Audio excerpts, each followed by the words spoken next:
ముందుగా మామిడికాయలు తెచ్చి నీట్గా కడిగేసి ఇలా గోతా మీద అయితే ఆరబెట్టేసుకున్నామండి. తర్వాత చిన్న చిన్న పీసెస్గా అయితే కట్ చేసుకున్నాము. చిన్న చిన్న పీసెస్గా కట్ చేసిన తర్వాత ఒక క్లాత్ తీసుకొని క్లాత్ మీద మామిడికాయ ముక్కలు వేసేసేసి నీట్గా తుడుచుకొని బేషన్లో వేసుకోండి. మళ్ళీ ఆల్రెడీ కొంచెం కడుగున్నాం కాబట్టి ఏదైనా నీరుంటే పచ్చడి చెడిపోతుందని చెప్పేసి తర్వాత తుడుచుకున్న తర్వాత ఒక డబ్బా తీసుకొని అందులో మాకైతే 3 మానికల తవుడు ముక్కలు అయినాయి. దానికి మా అత్తయ్య గారు 2 సార్లు అయితే ఉప్పు అయితే వేశారు. కొంచెం ముందుగా ఒక మానిన్నర ముక్కలు వేసి ఒక సార్లు వేసి ఎగరేసి మళ్ళీ ఒక మానికి ముక్కలు వేసి మళ్ళీ సాల్ట్ అయితే వేసారు మా అత్తయ్య. వేసి వీడియోలో చూపించినట్టుగా ఎగరేసేసి ముక్క బాగా ఊరాలని చెప్పేసి అలా చేస్తారండి.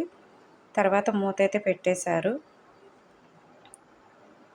అలా పెట్టినాక 1 డే మొత్తం ఇలా ముక్కలు ఊరిన తర్వాత అలా అయినాయండి ముక్కలు. ఉప్పు ముక్కలు బాగా ఊరిన తర్వాత ఆ ముక్కలన్నీ మళ్ళీ మా అత్తయ్య ఒక లుంగీ మీదకైతే వేస్తున్నారు. ఈ వాటర్ చాలా మెయిన్ అండి. ఈ వాటర్ లేకపోతే మాత్రం మనం మాగాయ పచ్చడి చేయలేము. ఈ వాటర్ కనుక ఇదైతే పచ్చడి పడేయాల్సిందే. తర్వాత ముక్కలు తీసుకొచ్చి ఎండలో అయితే ఎండబెట్టారు. 3 డేస్ అయితే ఎండబెడితే ఇలా అయినాయండి ముక్కలు. 3 మానికల తవుడు ముక్కలకైతే మాకు 1.5 కారం అయితే పట్టింది. కారం అనేది ఘాటును బట్టి అయితే ఉంటుంది. మాకైతే మా అత్తయ్య పట్టించిన కారం కాబట్టి 1.5 కారం అయితే పట్టింది. కొంచెం పసుపు అయితే వేశారు.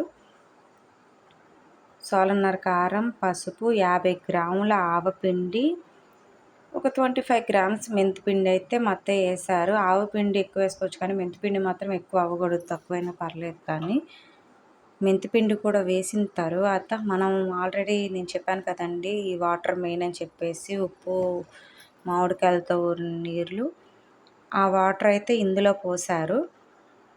ఆ వాటర్ చాలా మెయిన్ అండి. అసలు ఆ వాటర్తోనే మనం మాగాయ నిల్వ పచ్చడి అయితే చేసుకుంటాము.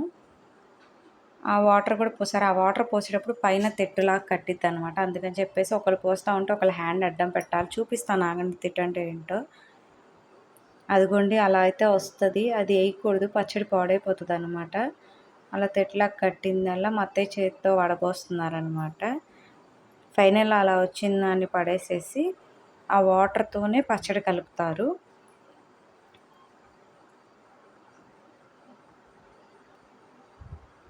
చూసారా ఎంత తెట్టులాగా వచ్చిందో. ఇక ఆ వాటర్తో మొత్తం మా అత్తయ్య అయితే కలుపుతున్నారు. ఎప్పుడైనా సరే పచ్చడి అనేది మనం చేత్తోనే కలుపుకోవాలండి. చేత్తో అయితేనే ముక్కకి అన్ని సమపాల్లో పడతాయి అన్నమాట.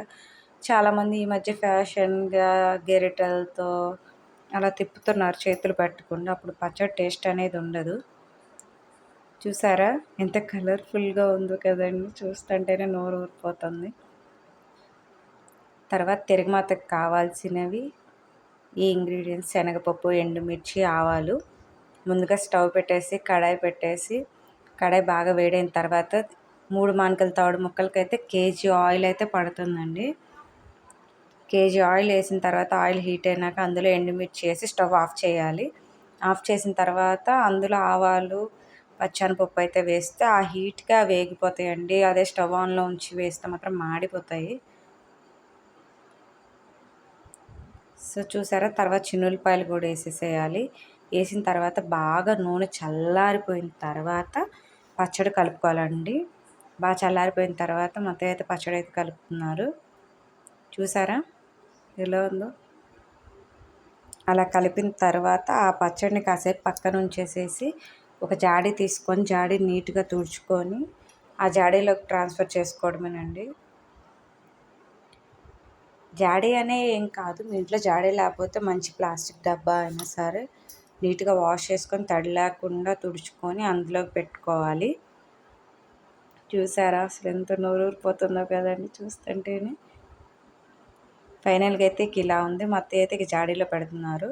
జాడీలో పెట్టిన తర్వాత కూడా ఒక 3 డేస్ స్నానం చేసిన తర్వాత పైకి కిందకి తిప్పాలి. ఎందుకంటే ఆయిల్ మొత్తం పచ్చడికి పట్టాలి కదండి, అందుకు. అంతేనండి, చాలా సింపుల్గా పక్కా కొలతలతో నిల్వ ఉండే మాగాయ పచ్చడి అయితే రెడీ అండి. సంవత్సరానికి సంవత్సరంన్నర అయినా సరే నిల్వ ఉంటుంది, పచ్చడి పాడవదు.